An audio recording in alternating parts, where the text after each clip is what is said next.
Bonjour à toutes et à tous, vous êtes sur Radio Cité 13, bienvenue dans l'émission Focus.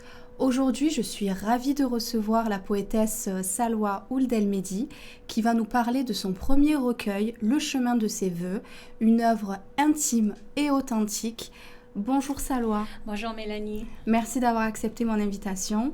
Merci à vous de m'avoir invitée sur le plateau de Radio Cité 13. Je t'en prie. Merci. Pour celles et ceux qui ne te connaissent pas encore, est-ce que tu peux te présenter en quelques mots ? Comme tu viens de dire, je suis Salwa Ould El-Mehdi, mère de 2 enfants. Je suis marocaine. J'ai toujours vécu au Maroc. J'ai fait mes études au Maroc. Et en 2013, j'ai décidé de m'installer à Marseille. Oui. Cette ville chaleureuse qui m'a accueillie avec des bras ouverts. Et où je me suis sentie directement comme un poisson dans l'eau, quoi. Ah, tu t'es sentie à l'aise, l'aise. bien accueillie, bien prise en tout, quoi, en charge et tout. Donc Marseille est devenue ta ville d'adoption. D'adoption, exactement. C'est un coup de cœur pour Marseille. Bon, on aura l'occasion d'en reparler aussi du lien que tu as avec Marseille, mais la Méditerranée aussi. Exactement. Et donc, il s'agit de ton premier recueil. Tout à fait. Est-ce que tu peux nous dire en 2 mots ce qui te plaît dans l'écriture et plus particulièrement dans la poésie, puisque c'est de la poésie que tu nous offres dans ce livre? L'écriture, c'est venu comme ça. Sincèrement, c'est lors du confinement. Comme quoi, le confinement avait des avantages et des inconvénients. Alors, parmi ces avantages que moi j'ai eus comme avantage, c'est me retrouver dans l'écriture. Et souvent, il y a des gens qui se sont retrouvés pendant le confinement. Ils se sont retrouvés soi-même. Ils ont cherché au fond d'eux. Il y a des choses qui étaient cachées en eux, des dons qu'ils ne connaissaient pas. Et ça s'est révélé. Chez moi, quand je voyais mes enfants pendant le confinement, chacun dans sa chambre et chacun, vous connaissez les jeunes avec sur les écrans, enfin leur téléphone. Et je me disais, mais Salwa, comment tu vas passer ce confinement? Surtout que je savais, j'avais senti que ça allait être plus long, sur 1 an ou 2, si ce n'est pas plus. Donc, et c'est comme ça. J'étais assise et je commençais à avoir une inspiration, des idées. Et j'ai dit, tiens, pourquoi ces idées-là, je ne les pose pas sur une feuille, sur un papier. Et exactement, j'ai commencé à écrire. Mais dès que j'ai commencé à écrire, on dirait qu'au fond de moi, c'est comme un magma qui était endormi. Il a fallu le moment de l'éruption. Ok. Et c'est comme ça, tout est sorti pendant ces 2 années-là. J'ai commencé en 2020, et tout ce que j'ai écrit, que ce soit Le chemin de ses vœux, d'autres recueils qui vont le jour durant l'année, prochainement, que ce soit en français, ou en arabe dialectal, ou en arabe classique. Donc j'ai écrit tout ça pendant les 2 années. Oui. Donc ton inspiration aussi, elle t'est venue lors de cette période de remise en question. Tout à fait. Tu as fait même une introspection peut-être de moi-même. Et c'est là où tu as trouvé tes idées. Tout à fait. Et tout est sorti, comme tu disais, comme un magma, et tu as laissé jaillir tout ça. Et donc je n'ai pas senti. Je n'ai pas senti le confinement, tellement j'écrivais que je n'ai pas senti le confinement. Je ne l'ai pas senti du tout. C'est passé pour moi très très bien. Oui, et cette œuvre-là, le chemin de ses vœux, est-ce que les brouillons, les premiers morceaux, tu les as écrits du coup pendant cette période de confinement? Exactement. Aussi. Au départ, j'écrivais sur le papier. Oui. Et c'est vrai qu'on a l'habitude maintenant avec l'ordinateur et on écrit trop mal. Oui, c'est vrai. Donc, ça y est, quand j'ai commencé, j'ai dit, tiens, je suis à la 20e page. J'ai dit, ça y est, là, je passe à l'ordinateur. Parce que pour moi, au départ, c'était 1 page ou 2. Oui. Et là, après, c'était tous les jours. Chaque jour, j'écrivais. Et de la poésie en plus. De la poésie. C'est pas anodin. Non, pas du tout. Je suis pas très douée pour les expressions écrites depuis mes études, quoi. J'ai fait des études scientifiques aussi. Donc, j'étais pas très littéraire dans mes écrits. Donc, si je résume un petit peu pour ta présentation, tu es originaire du Maroc. Oui. Ta ville adoptive est Marseille. Tout à fait. Tu t'y sens à ton aise. Et puis, tu as découvert, on va dire, tu as laissé jaillir ton talent pendant le confinement. Tu as eu une révélation, pas poétique, mais des capacités d'écriture pendant le confinement. Tout à fait. Et tu as continué depuis 2020. Et voilà, depuis 2020, maintenant, j'écris.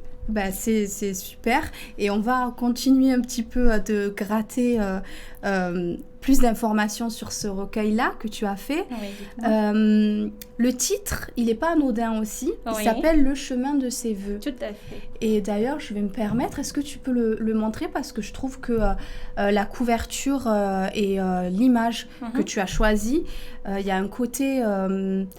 symbolique, un petit peu métaphorique. Et est-ce que tu peux nous donner, toi, ton explication? Je pense qu'on peut tous l'interpréter selon notre sensibilité, mais pourquoi ce titre? Au début de plan, comme on voit, c'est le désert, c'est le sable, et c'est le jaune. Le jaune, normalement, c'est la couleur de l'apaisement. Après, j'ai mis le bleu par derrière, c'est la vie. Quand elle est belle, c'est le bleu. Le bleu, ça reflète la vie, la belle vie, quoi. Et il y a toujours dans la vie le commencement qui était Ève et Adam, le couple. Et voilà, ils sont là. Et c'est le cheminement de la vie, quoi. C'est à partir du couple. Et dans le couple, il y a les expériences de la vie, qu'elles soient dans le rose, qu'elles soient dans le gris ou dans le sombre. On peut tous s'identifier en fait à ce que tu nous partages. Et d'ailleurs, en termes de thématique, de quoi est-ce qu'il parle? De quoi est-ce que ces poèmes parlent? Est-ce qu'il y a un fil conducteur ou est-ce que c'est des poèmes indépendants? Bon, je pense pas, vu que c'est un recueil, mais le thème central, c'est quoi? Dans la poésie, les thèmes centraux, le thème central dans la poésie, c'est surtout l'amour. On parle toujours de l'amour. Et après cet amour, est-ce qu'il aboutit dans le bon sens ou dans le mauvais sens? Ça, c'est les expériences de la vie qui nous le disent. Donc, ça nous emmène à une vie gaie. Si l'amour est jusqu'au bout et qu'il est bien choisi, et s'il a été imposé ou subi, alors il nous emmène dans le sombre. Et après, c'est un cheminement des expériences. Donc le chemin, c'est aussi peut-être un clin d'œil au parcours de vie qu'on a tous. Tout un chacun. C'est pour ça que j'ai dit le chemin de ses voeux. Je n'ai pas dit lui ou moi, le chemin de mes voeux ou le chemin de tes voeux. J'ai dit le chemin de ses voeux avec un sujet qui est caché. C'est le on, c'est l'indéfini. Et puis, pareil, en introduction, je parlais, tu t'es présentée en parlant de Marseille.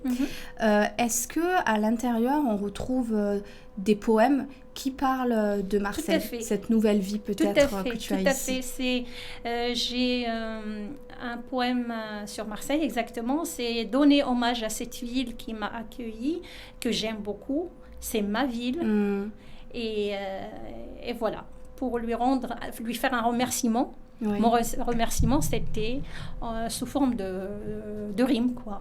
Donc c'est un hommage que tu rends hommage à la ville. Et est-ce que tu trouves aussi que ce recueil rend hommage à tes origines, au Maroc? Oui, bien sûr. J'ai pas spécifié le Maroc lui-même. J'ai spécifié dans ma ville que j'ai citée. Et quelle est ta ville d'ailleurs? Salé, qui est aussi originaire. C'est une ville que les Romains, comme Marseille, c'est la même chose, qui a été fondée par les Romains à l'époque. Et il s'appelait Salah. D'accord. Comme Massilia. Ah, d'accord. Comme c'est le même. Maintenant, c'est Marseille. Et maintenant, au Maroc, c'est Salé. D'accord. Donc j'ai cité les deux villes, ma ville native et ma ville d'accueil. Et est-ce que tu peux nous lire un extrait? Oui, ça sera juste la première un petit extrait. Strophe. Ouais, voilà. Je veux bien pour nous faire découvrir je vais essayer, de quoi il s'agit. Oui. Marseille le joyau. Oui. Que tu es belle, Massilia. Tu as captivé mon cœur. Antique et médiévale ta villa. Civilisation de valeur. Me rappelle ma cité et ce corsaire, Salah. Le restant, vous allez le découvrir dans la suite. On va le découvrir. Et vraiment, merci pour cette mise en bouche, j'ai envie de dire. Et une question vraiment pratico-pratique. Il y a combien de poésie à l'intérieur? Il y a 44 poèmes. 44 poèmes. Et ils sont... En prose? Oui, ils sont en prose, ils sont rimés. Oui. Et parfois, c'est de la poésie contemporaine, comme on l'appelle. Donc il n'y a pas libre. Voilà. Vous êtes libre d'écrire ou en prose, ou en rime, ou... Ça reste... on n'a pas besoin d'être lié, exactement. Surtout que je ne suis pas poète d'origine. Donc, c'est de la poésie libre. Et ça, c'est contemporaine. Oui, tout à fait. Tu dis, je ne suis pas poète d'origine, mais quand, pour avoir quand même lu quelques extraits, je trouve qu'il y a énormément de sensibilité qui transparaît, beaucoup d'images, beaucoup de métaphores. Et tout à l'heure, tu disais l'inspiration, comment elle t'est venue, mais où tu la puises, cette inspiration? Du quotidien, de tes origines, on l'a compris. Oui. Mais comment tu fais, en fait? C'est pas ton métier de base, mais c'est un talent, alors? Exactement, c'est un talent ou un don qui était caché. Qui était caché. Et il fallait, comme je t'ai dit, pendant le confinement, beaucoup de personnes se sont retrouvées. Ouais. Parce qu'ils se sont écoutées elles-mêmes. Ouais. On a eu le temps de se découvrir soi-même. Et moi, je me suis découvert soi-même dans l'écriture. Et la poésie en général, c'est comment t'expliquer ça? Elle reprend ce que le cœur et l'esprit n'ont pas le courage de le dire en parole. C'est très joli ce que tu dis. La plume le reprend, c'est comme une responsabilité de la plume. Donc l'esprit et le cœur le donnent cette responsabilité à la plume qui, elle, transcrit tes sens sur le papier. Ouais. C'est comme ça que je pourrais dire pour la poésie. Merci pour cette synthèse. Et d'ailleurs, là, pour ce recueil qui sort prochainement, tu es dans l'univers poétique. Tout à fait. Et tu parlais d'autres projets en cours. Exactement. Est-ce que c'est de la poésie où il y a des récits un peu plus de type fiction, fictif ou Bon, pour le moment, j'ai écrit, durant ces 2 ans, j'ai écrit Le chemin de ses voeux, j'ai écrit 2 autres recueils en français. J'ai écrit 3 recueils en arabe, 2 en arabe classique, 2 en arabe dialectal, qui est le marocain, mon dialecte d'origine, et un autre qui est en arabe classique. Et en parallèle de ça, toujours dans l'écriture, je me suis donnée à l'écriture des scénarios. Et là... Et quel type de scénario? Est-ce que tu peux nous spoiler? C'est toujours de la vie ponctuelle, quoi, le pluriel. Que des expériences que j'ai vécues autour de moi, que j'ai reflétées sur du papier, sur des scènes, tout en extrapolant un petit peu. J'ai rajouté un petit peu pour que ça soit un peu fiction, quoi. Oui, je vois, et ça m'amène du coup à une question que je voulais te poser. Notre émission, elle s'appelle Focus. Et c'est très intéressant. Tu dis que tu pars d'un cas précis. Exactement. Et tu élargis. Tout à fait. Et je voulais te demander, toi, qu'est-ce que ça signifie rester focus? Je ne sais pas si ma question est compréhensible. Oui, j'ai compris. Mais ça m'est venu quand tu parlais Donc, le focus, normalement, c'est exactement, ça revient à ça. Quand on a une idée, c'est comme une photo. C'est un flash, que ce soit dans les poèmes ou dans les scénarios. D'abord, on a le flash, cette idée qui est en flash, et ce flash-là, on doit le refléter, que ce soit sur des poèmes ou que ce soit sur l'écrit. Simple.